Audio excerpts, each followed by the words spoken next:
warahmatullahi wabarakatuh.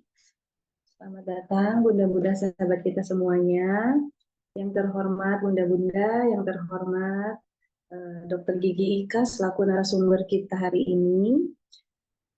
Perkenalkan, saya dengan Dewi, bidan dari Praktek Mandiri Bidan Anissa Bandung. Alhamdulillah, puji syukur kita panjatkan kepada Allah Subhanahu wa Ta'ala atas berkat dan rahmatnya kita bisa berkumpul pada webinar kali ini. Alhamdulillah, kita berkumpul untuk menimba ilmu dari narasumber yang luar biasa, Dr. Gigi Ika.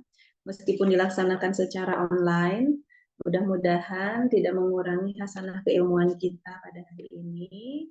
Dan semoga kita dapat memetik ilmu pada hari ini dan kita diberikan kesehatan oleh Allah. Kegiatan acara webinar ini diadakan oleh klinik dokter kita dengan tema pencegahan gigi berlubang pada anak. Mungkin ayah bunda pengen tahu ya, kenapa sih bisa terjadi gigi berlubang pada anak, bagaimana pencegahannya. Nah, hari ini kita akan kupas tuntas bersama Dokter Gigi Ika ya.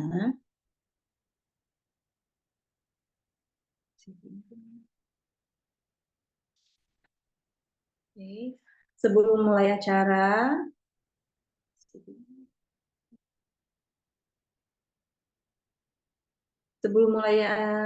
mari kita bacakan CV Dokter Gigi Ika ya.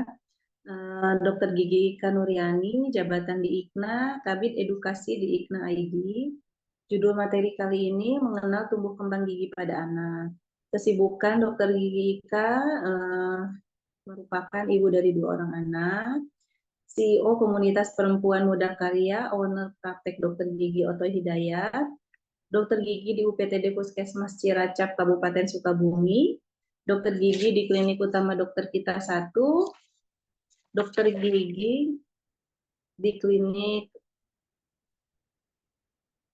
Dokter Gigi di Kasadienta Dental Klinik, penulis buku Para Perempuan Pemangku Risalah, prestasi perwakilan FK Gigi Unpad dalam penulisan karya tulis terbaik, kedokteran gigi anak di USM, Universitas Science of Malaysia.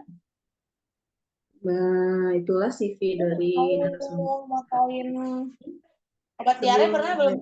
Mari kita panjatkan dengan membaca basmalah terlebih dahulu agar mendapatkan keberkahan dari Allah dan mendapatkan ilmu yang bermanfaat. Bismillahirrahmanirrahim. Baiklah, untuk mempersingkat waktu, kita masuk ke acara inti. Di sini sudah ada narasumber kita, Dokter Gigi yang baik hati, Dokter Gigi Ika Nuriani. Alhamdulillah, dokter sudah mau berbagi ilmu untuk bunda-bunda semua, sahabat kita. Semoga dokter diberikan keberkahan dan kesehatan, karena di sela-sela kesibukannya sudah bisa menyempatkan untuk berbagi ilmu kepada kita semua ya. Baiklah, untuk mempersingkat waktu dan tempatnya, saya persilahkan. Mangga Dokter Ika. Iya, terima kasih Bu Bidan Dewi. Kedengeran nggak suara saya Bu Bidan ini sama teteh-teteh semua di sini? Kedengeran? Tes? Oke, kedengeran ya. Oke. Ya, alhamdulillahirabbil alamin. Pada siang ini bisa bertemu virtual dari Zoom meeting online. Mudah-mudahan tidak mengurangi sama-sama kita saling ini ya, saling memberikan wawasan. Ada yang 100-an lah pokoknya. Tapi nggak sampai ke 200. Sampaikan. Ini bisa bermanfaat tentunya untuk bunda-bunda di rumah dalam menjaga kesehatan gigi anak. Boleh minta tolong share slide yang sudah tadi saya kasih? Mangga.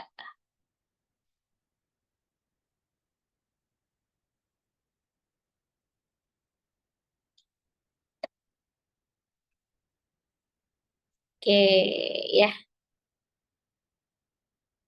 Nah, teteh-teteh semua di sini pada siang kali ini, manggilnya saya bunda-bunda atau teteh-teteh? Bebas saja ya. Mau bunda di sini, tapi di sini ada laki-laki enggak ya?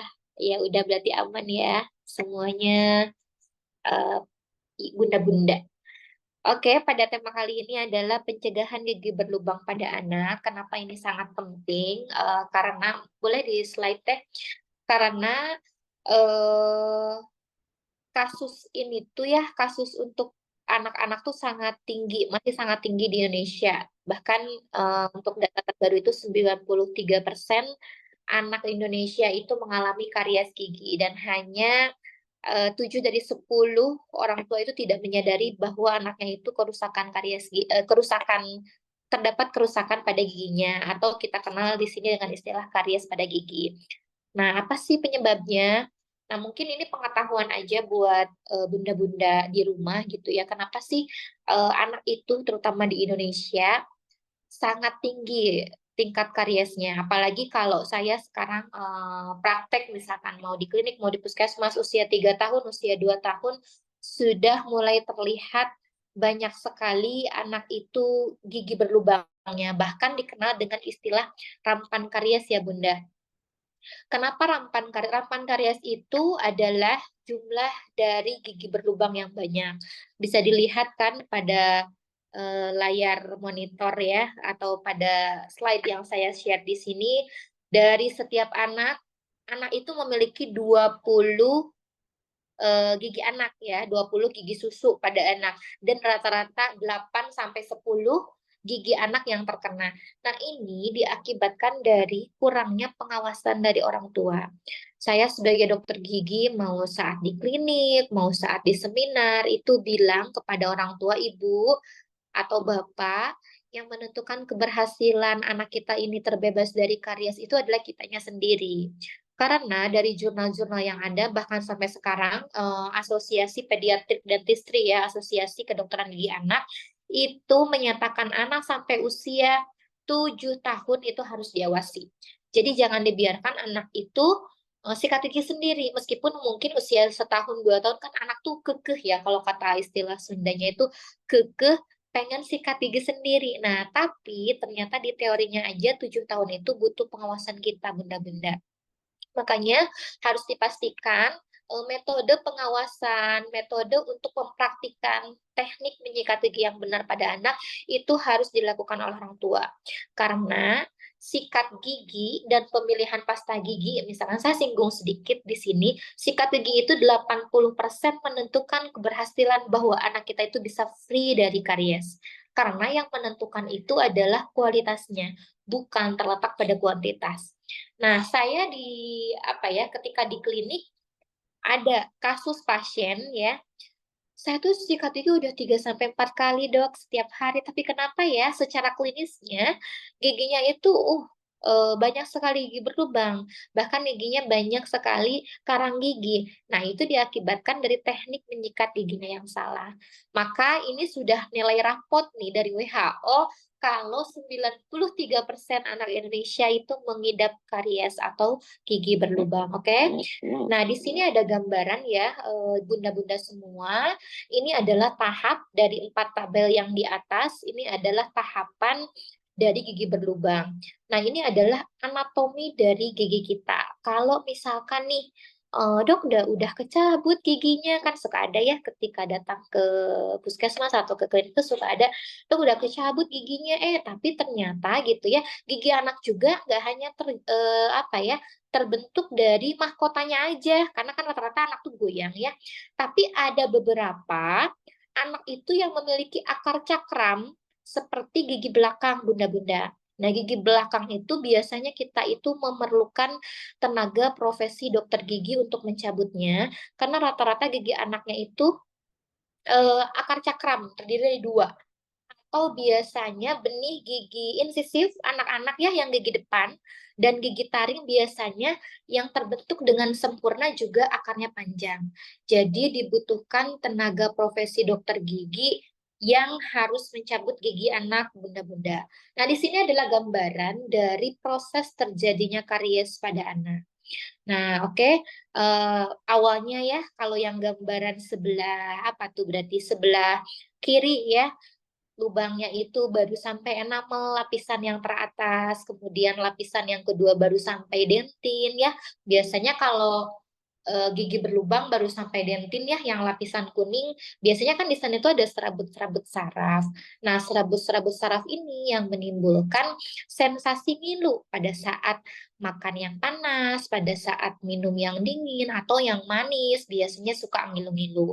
Nah, terus yang ketiga di sini sampai persyarafan saluran akar, sampai persarafan pulpa namanya, yang gambar yang ketiga, di mana di sini biasanya pasien diinstruksikan untuk perawatan saluran akar. Mungkin dari bunda-bunda atau anaknya ada yang pengalaman 2-3 kali ke dokter gigi untuk melakukan perawatan saluran akar, yaitu ya karena infeksinya itu sudah sampai saraf ya Bunda, sudah sampai pulpa, sehingga harus dipastikan giginya itu terbebas dari benih-benih infeksi dalam rongga mulut.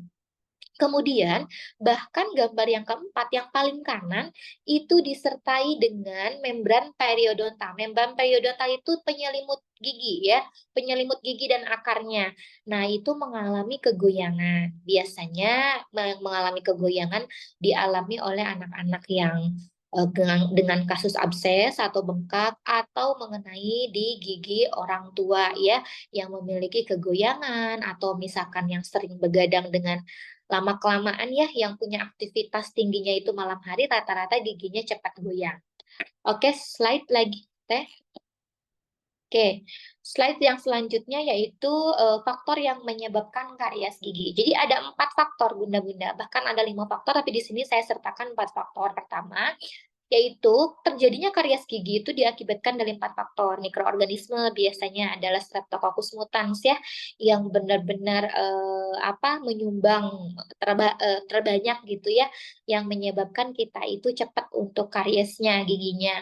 Kemudian adanya gigi tentunya sebagai subjek yang terkena, ada mikroorganisme, ada substrat. Substrat di sini adalah makanan Bunda. Substrat dan ada waktu. Waktu sebenarnya proses dari karies gigi ini adalah proses yang kronis, artinya proses yang memiliki waktu yang lama sebenarnya. Nah, semakin lama interaksi host ya, dalam artian interaksi mikroorganisme yang menempel ke dalam gigi, semakin lamanya waktu dan makanan yang senantiasa terus tertumpuk pada gigi, nah terjadilah gigi berlubang. Nah, biasanya karies gigi ini pada anak diawali dengan adanya white spot. Jadi kalau misalkan di gigi kita tuh ada white spot ya, white spot itu berarti kan gambaran putih di gigi, bercak putih atau bercaknya itu kekuning-kuningan atau kecoklatan, bahkan kalau hitam sudah jelas ya, Bunda-bunda pasti tahu itu adalah gambaran gigi berlubang. Jadi bercak putih, bercak kuning, bercak hitam sampai bercak coklat, bercak hitam itu adalah sebuah tanda bahwa gigi kita itu berlubang. Semakin hitam, maka kerusakan yang terjadi akan semakin parah ya. Maka kalau misalkan hitam biasanya ketika dokter gigi membersihkan sisa-sisanya sebagian ya hampir 80% giginya tidak utuh ya. Beda dengan yang bercak kuning atau bercak coklat atau bercak yang white spot, sebenarnya cukup dihilangkan juga udah bisa ditambah. Tapi kalau udah hitam, kita itu dokter gigi makanya gini nih, Bunda-bunda, kenapa sih ketika ke dokter gigi giginya jadi tambah bolong? Misalkan giginya kok jadi tambah besar ya kavitasnya dok? Ya karena fungsinya kita, tugasnya kita adalah memutus mata rantai karies di dalam gigi yang terkena lubang. Jadi harus dipastikan gigi itu bersih, gigi itu terputus, bahkan sampai idealnya sampai warna hitam, warna coklatnya itu hilang. Ya, jadi proses penjalanan karies kita dari mulai enamel sampai tadi pulpa itu bisa terputus. Karena secara teori pun ya, kalau untuk penyebaran penyakit karies gigi itu sebenarnya seperti gunung es, kayak kecil gitu ya. Tuh terlihat di permukaannya kayak kecil, tapi ketika bur atau instrumen bur masuk ke gigi itu dalam biasanya bunda-bunda. Oke, slide. Nah, selanjutnya di sini saya berikan gambaran anatomi gigi kita. Ini sebenarnya sering mungkin ya dokter gigi atau bunda-bunda ketika kunjungan ke dokter gigi saat mengantar anaknya, bahkan bunda-bunda perawatan itu sering menemukan gambaran seperti ini. Di mana di sini gambaran pertamanya apa?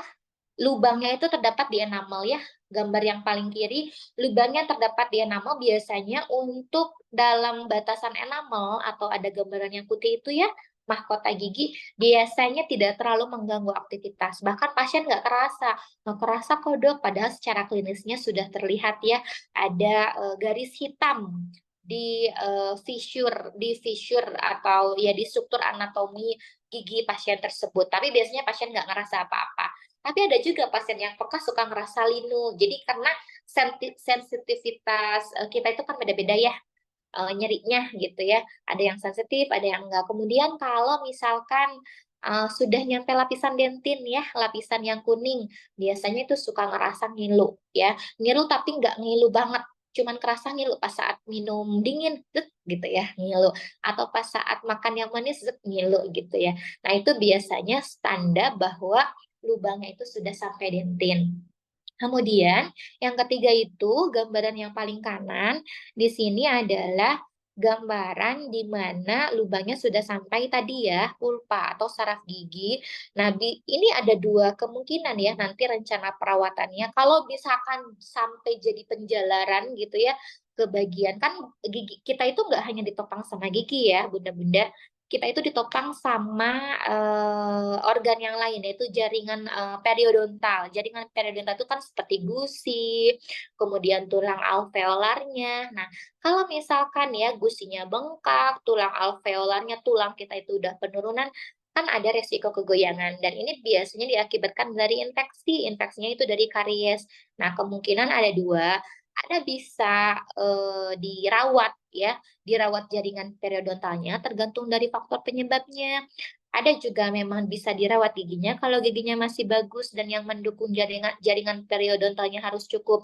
Ada juga harus diambil kalau misalkan kegoyangan banget, gigi yang goyang itu harus diambil. Jadi tergantung case ya. Ketika Bunda datang tergantung case yang mana ya yang sekiranya harus kita ambil. Jadi tergantung ada jaringan periodontal, giginya, bahkan ada juga kenapa sih gigi kita itu goyang. Nah, ini pengetahuan tambahan buat bunda-bunda.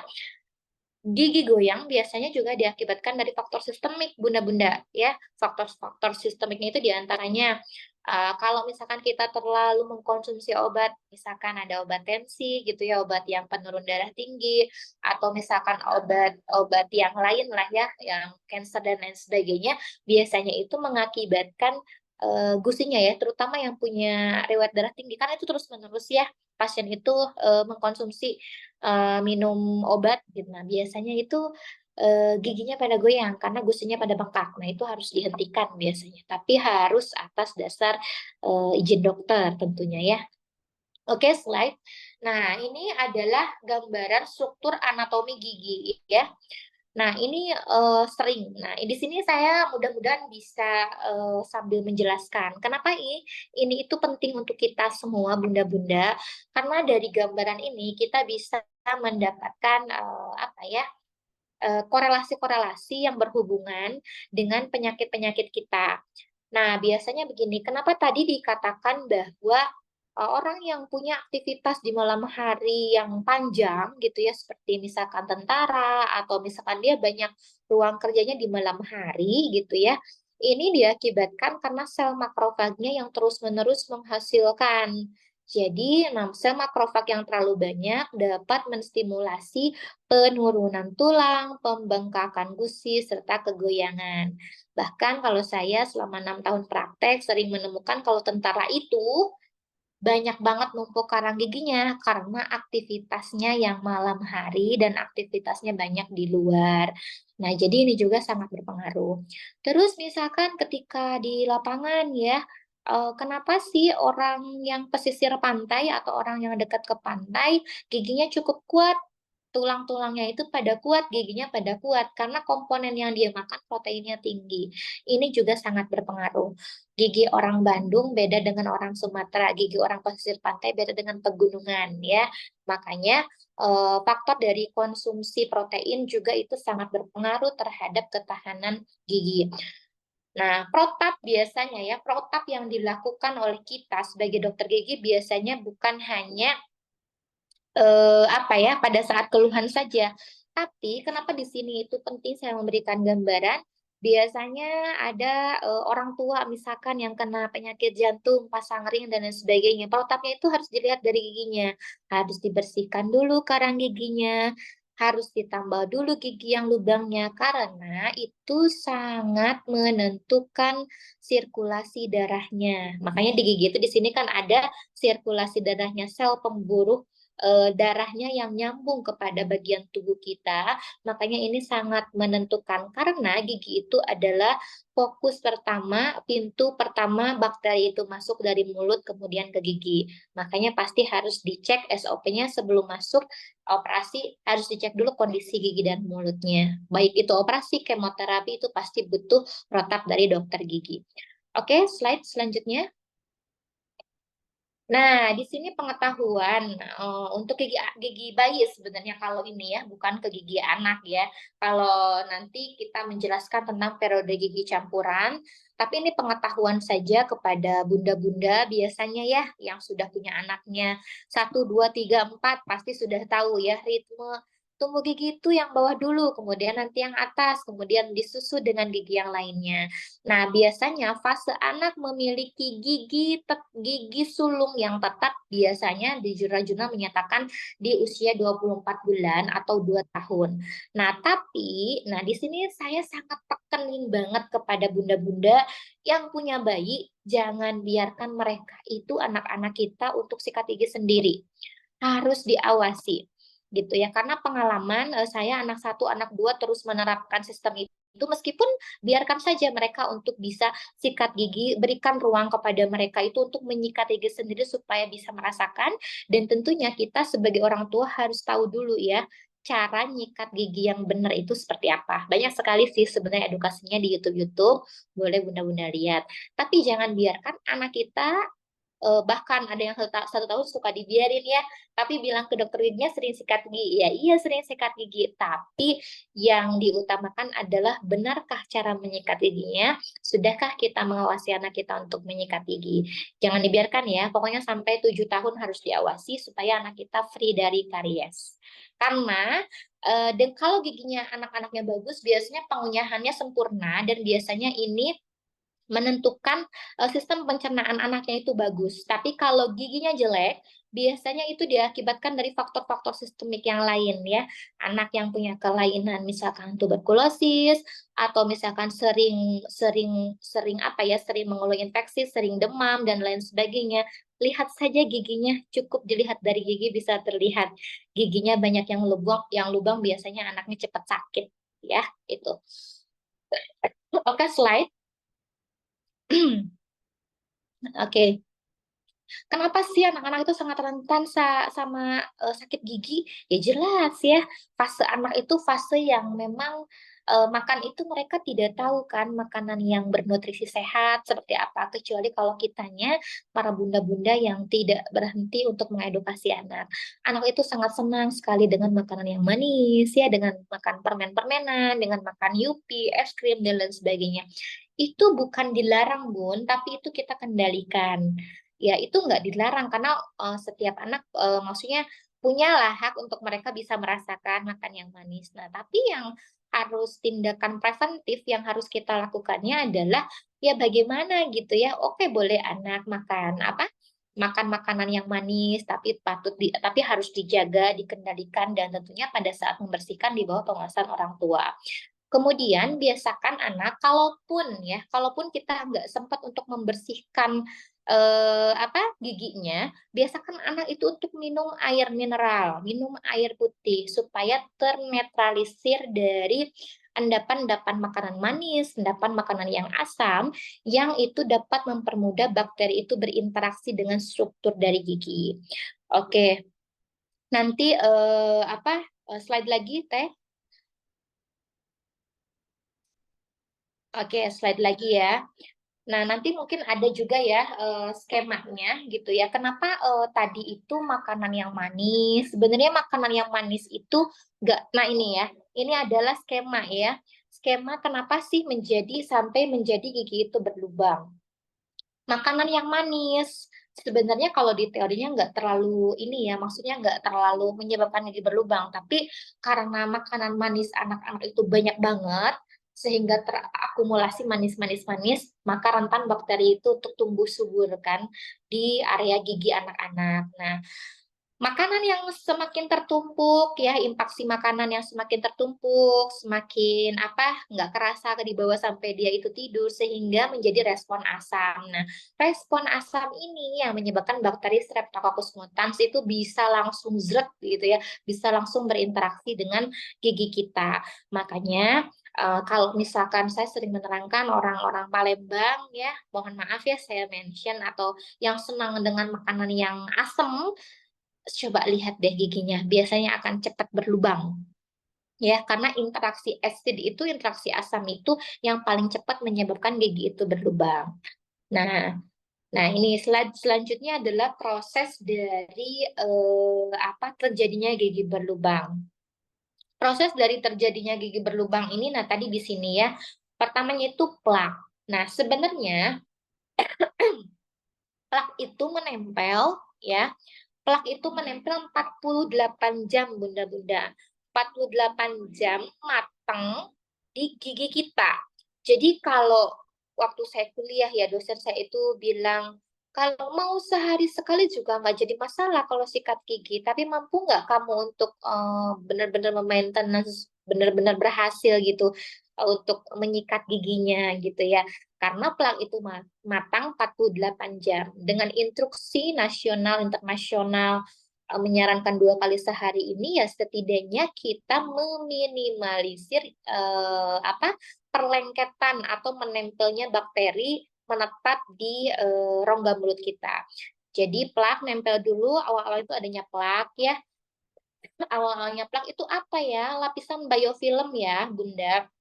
Lapisan biofilm yang menempel pada gigi. Kemudian ditunjang dengan sering kita makan, lapisannya tidak terlalu tidak terbersihkan banget, akhirnya jadilah akumulasi makanan dan nanti lama-kelamaan akan mengerak.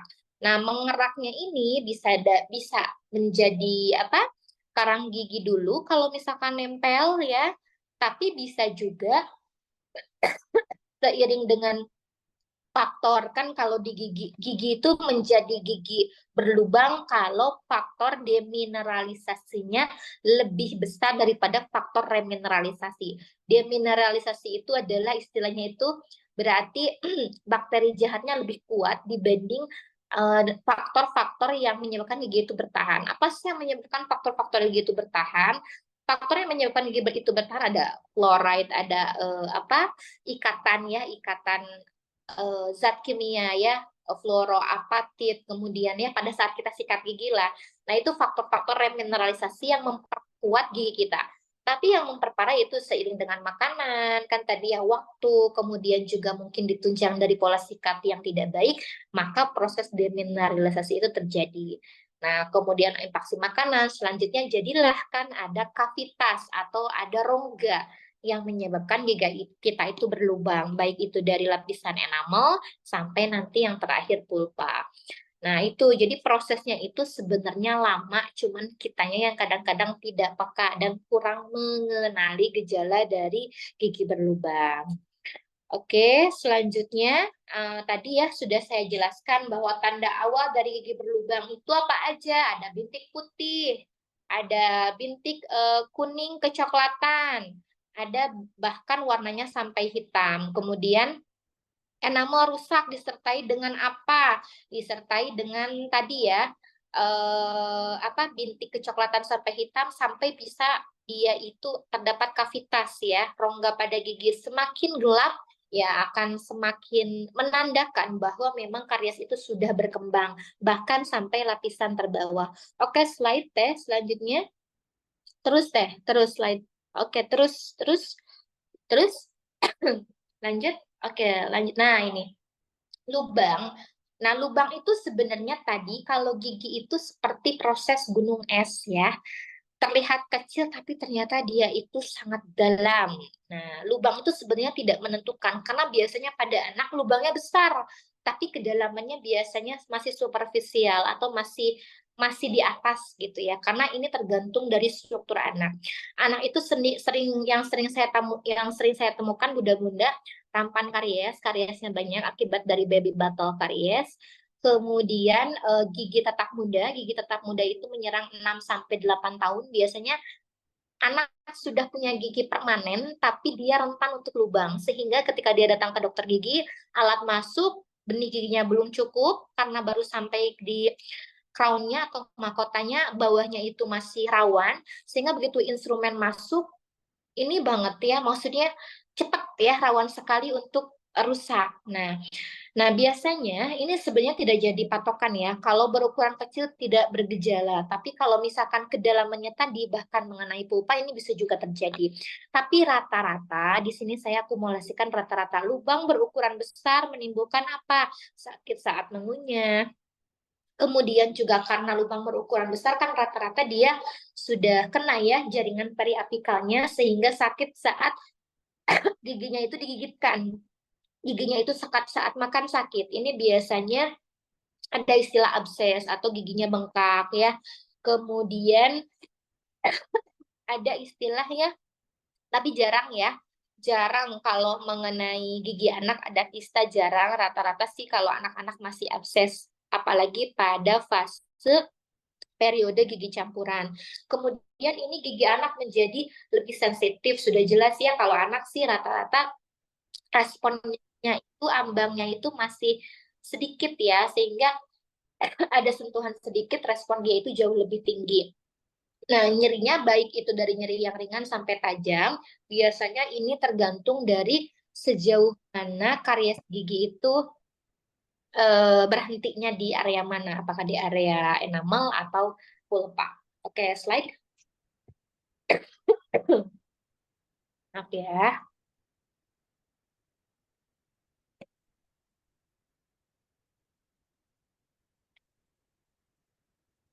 Oke, selanjutnya di sini mencegah gigi berlubang pada anak.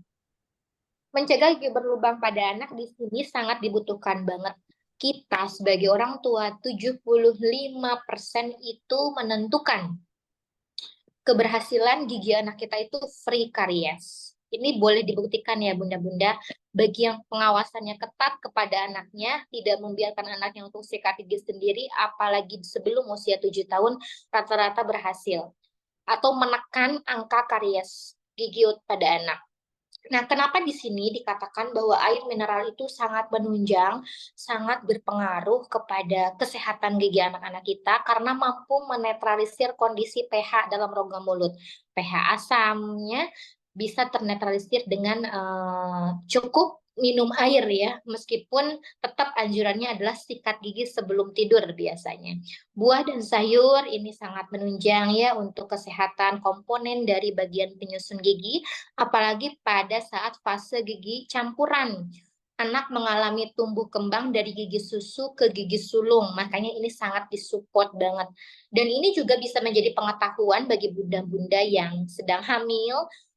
Sering banget saya menemukan saat praktek ibu hamil atau ibu yang mungkin anaknya itu banyak, biasanya rentan sekali giginya pada kena.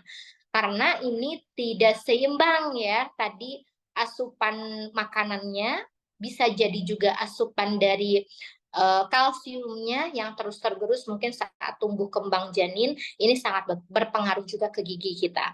Kemudian yang saya lupa di sini nggak ditekankan, ganti sikat gigi bunda-bunda. Ganti sikat gigi itu per 3 bulan sekali. Itu wajib untuk ganti sikat gigi.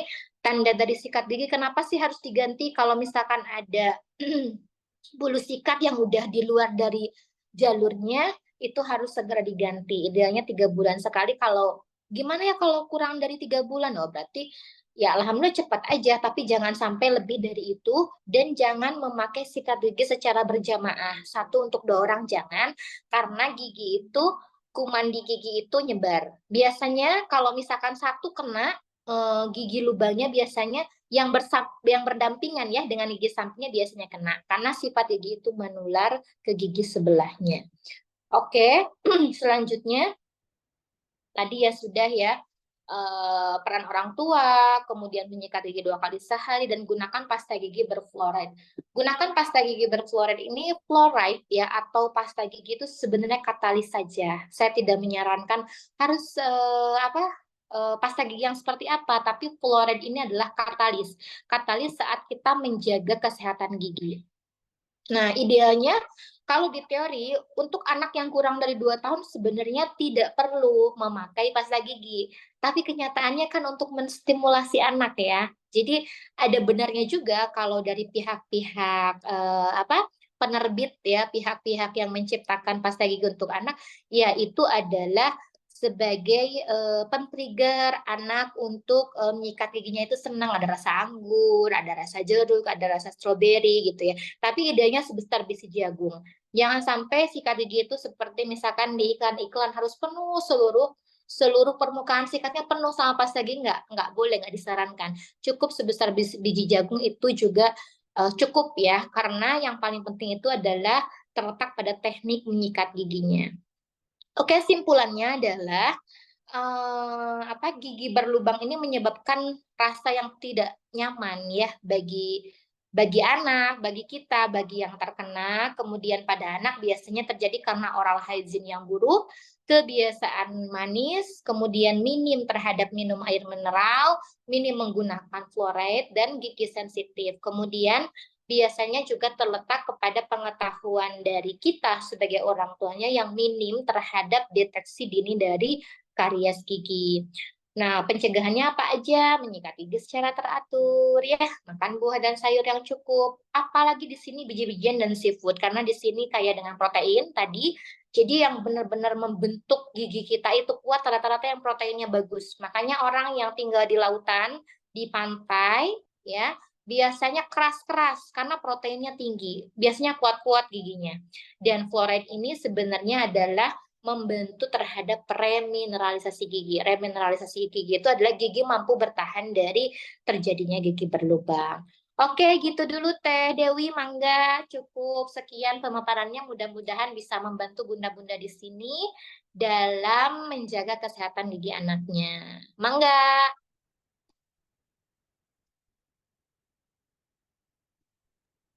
Ya, hatur nuhun dok atas pemaparannya. Materinya sangat ini ya bermanfaat untuk kita semua.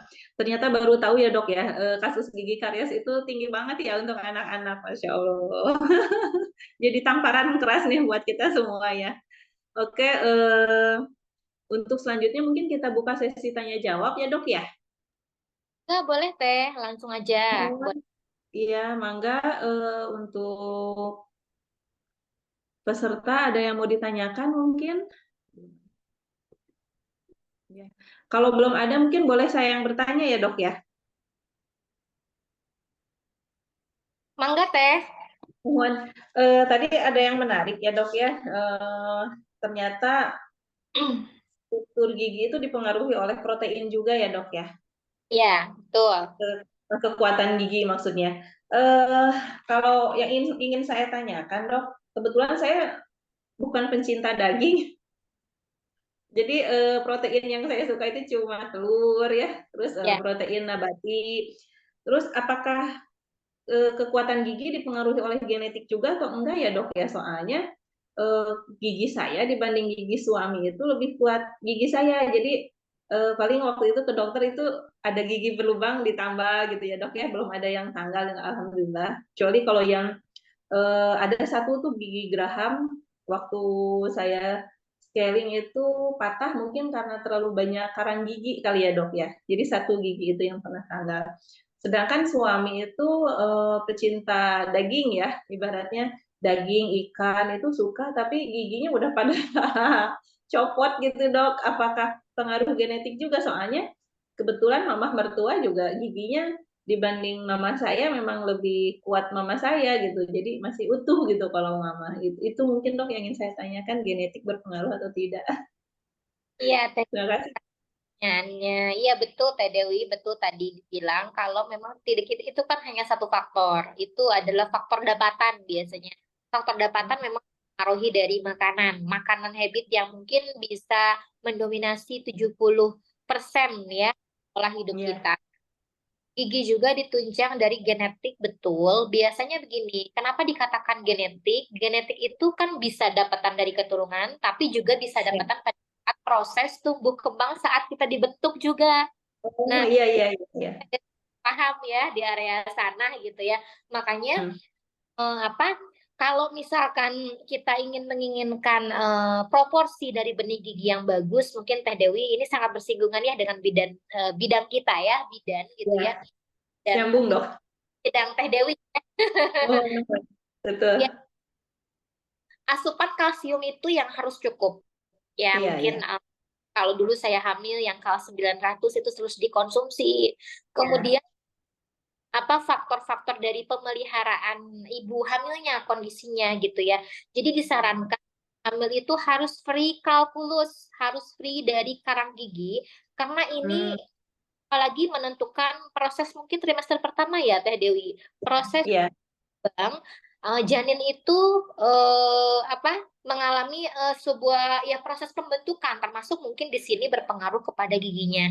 Jadi ada beberapa faktor, ada keturunan, kemudian yang kedua ada saat pada proses pembentukan janin dan yang ketiga adalah dapatan. Karena yang menyebabkan gigi itu tadi terjadinya karies kan ada 4 ya, tergantung dari substratnya, waktunya gigi itu sendiri sama faktor mikroorganismenya. Nah, jadi Iya. berkaitan Teh Dewi. Apalagi begini Teh Dewi ini yang unik. Dok, kenapa ya gigi gigi ibu saya rapi kok gigi saya misalkan jarang-jarang atau gigi saya Iya. numpuk itu Oh, genetik atau kan kita teh menikah teh beda gen ya kan? Nah, itu iya juga iya. perlu terhadap tumbuh kembang konstruksi dari gigi kita. Itu Teh Dewi. Hmm, mohon mohon. Oh iya. Alhamdulillah ya dok ya. Jelas banget pokoknya. Emang nyambung banget ya dok ya sama ilmu kebidanan ternyata bersinergi. Oh iya dok, ini ada yang sudah bertanya juga ya dok ya. Mungkin saya bacakan. Dok, mau tanya, bagaimana perawatan gigi untuk bayi usia 9 bulan yang sudah mulai tumbuh gigi? Apakah cukup hanya dengan kain kasa, dok? Terima kasih, Bunda Febri. Mangga, dok.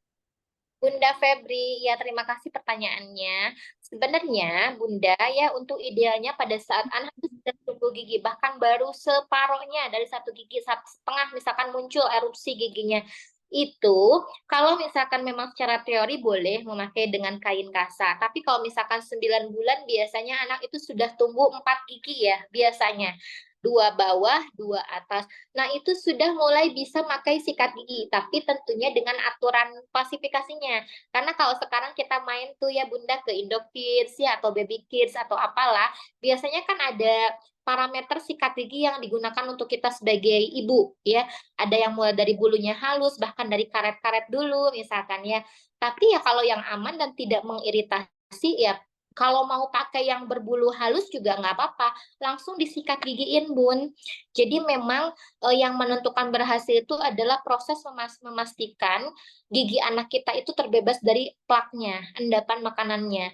Bagusnya sih kalau udah usia 9 bulan udah memakai sikat gigi. Kalaupun mau ditunjang dengan floor ya atau pasta gigi itu boleh, tapi seminimal mungkin minimal anak mengenal triggernya dulu. Kalaupun termakan juga nggak apa-apa karena kita sudah membatasi sedikit ya, mungkin setengahnya biji jagung, yang penting sensasinya dulu. Itu aman kok ya. Mangga Teh Dewi.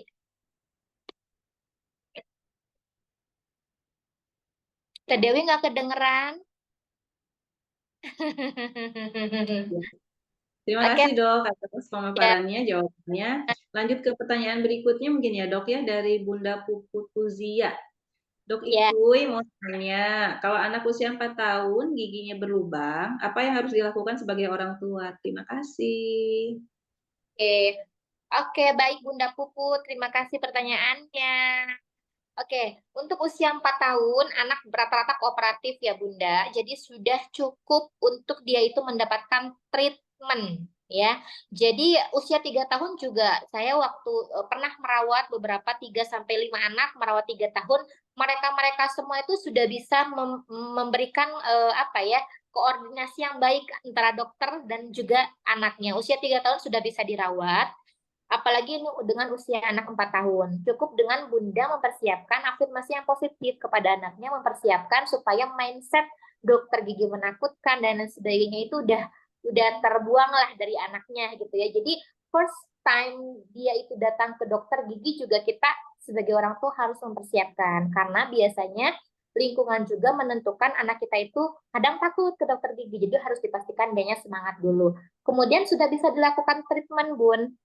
Jadi insya Allah kalau misalkan anaknya kooperatif itu bisa langsung dilakukan treatment. Biasanya sih kalau untuk usia 4 tahun rata-rata penambalan ya, karena belum pada goyang.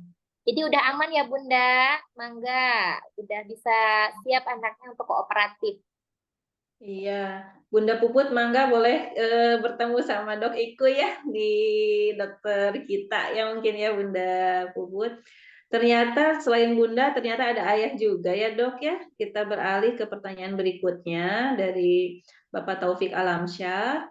Dok mau tanya, apa yang harus dilakukan jika giginya sudah mulai kuning-kuning atau bahkan ada yang karies di usia 2 tahun?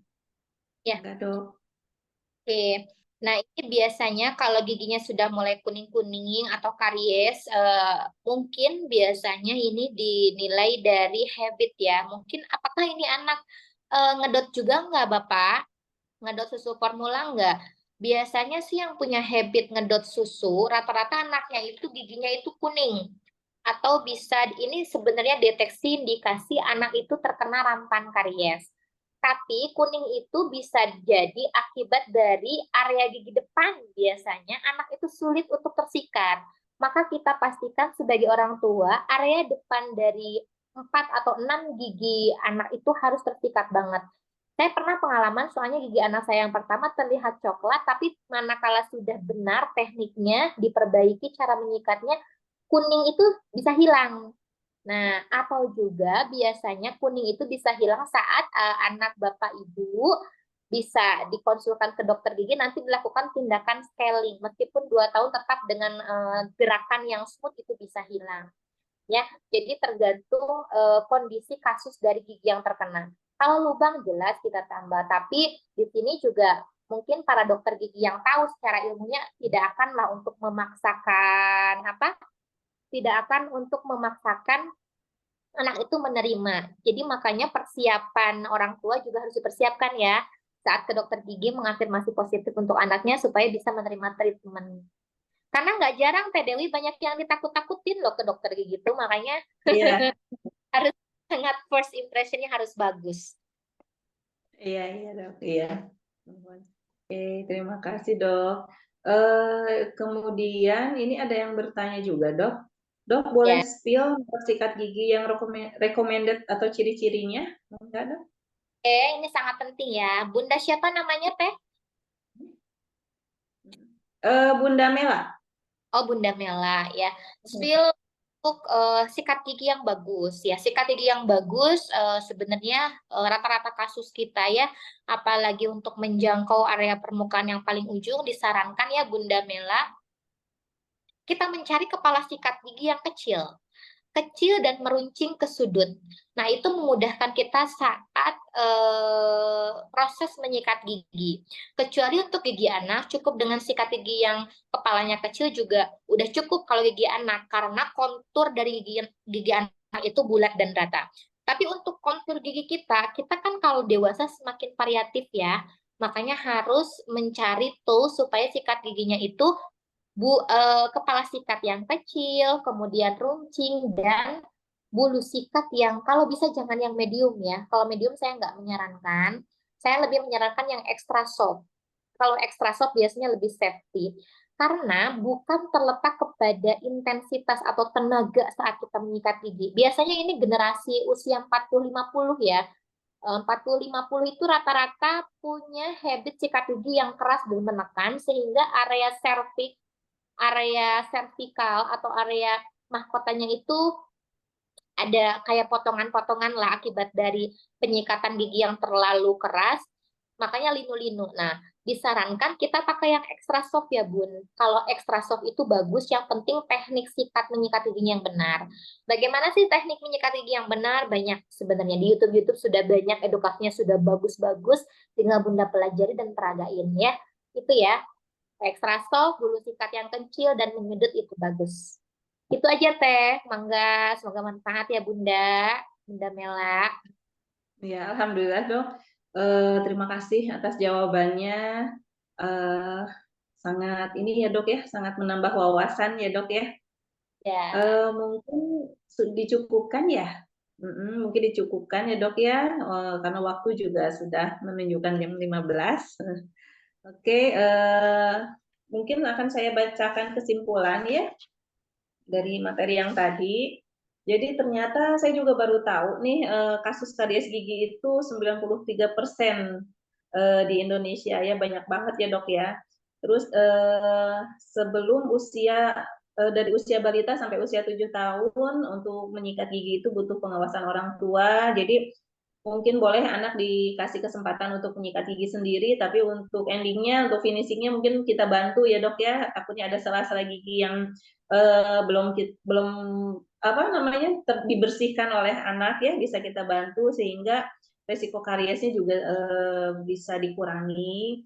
Terus faktor gigi karies itu dipengaruhi oleh mikroorganisme, makanan, waktu, dan juga yang menyikat gigi ya dok ya. Terus kalau misalkan sudah ada tanda bercak putih, kuning, atau coklat, sebaiknya segera konsul ke dokter gigi, karena kalau sudah hitam itu sudah banyak kerusakannya ya dok ya. Terus ternyata gigi apa karies gigi yang hitam itu pengaruh juga ya dok ya, anak jadi sering sakit ya. Jadi untuk bunda-bunda semua mudah-mudahan eh, menyikat giginya lebih bersih lagi ya, sehingga anak-anak kita bisa sehat-sehat ya. Setelah itu obat-obatan juga berpengaruh untuk gigi bergoyang. Terus untuk gigi struktur yang kuat dipengaruhi oleh faktor makanan, protein, kalsium ya. Dan memang tidak instan ya. Ternyata dari semasa kita hamil juga berpengaruh asupan nutrisinya, asupan protein, kalsium. Jadi terima kasih banyak nih sama mama saya. Mungkin asupan kalsiumnya juga cukup ya pada saat hamil saya, dan alhamdulillah usia kepala 4 belum ada yang tanggal ya, berlubang ada sih waktu itu perawatan di dokter Ika ya, alhamdulillah. Karena waktu kecil juga saya merasakan sakit gigi itu nggak enaknya seperti apa, dan pasti ketagihan, Pak Hayu urang ke dokter gigi ya, gigi Dewi tos terawas, pasti saya minta ke dokter gigi, dan alhamdulillah akhirnya buahnya bisa dipetik sekarang ya, gigi itu bertahan. Terus proses gigi berlubang itu ternyata plak itu matangnya memerlukan waktu lama ya dok ya, 48 jam. Jadi disarankan gosok gigi itu memang 2 kali sehari, tapi bisa juga 1 kali sehari asal yakin saja proses penyikatannya. Terus 75% orang tua menentukan keberhasilan karies gigi anak ya. Maksudnya anak itu bisa terjadi karies atau tidaknya. Terus pada bumil juga sering ditemukan karies karena tidak seimbangnya asupan nutrisi, asupan kalsium, sehingga terjadi banyak keluhan. Dan kalau sudah terjadi seperti itu, baiknya segera konsul ke dokter gigi untuk perawatan ya. Lalu ganti sikat gigi 3 bulan sekali, tidak memakai sikat gigi berjamaah, gunakan pasta gigi yang berfluoride. Terus pasta gigi, menggunakan pasta gigi itu tidak termakan oleh iklan, hanya sebesar apa biji jagung saja. Dan yang terpenting itu proses penyikatan giginya ya. Lalu bayi 9 bulan sudah boleh pakai sikat gigi untuk menghindari proses makanan yang mengendap ya, sehingga bisa menimbulkan karies gigi.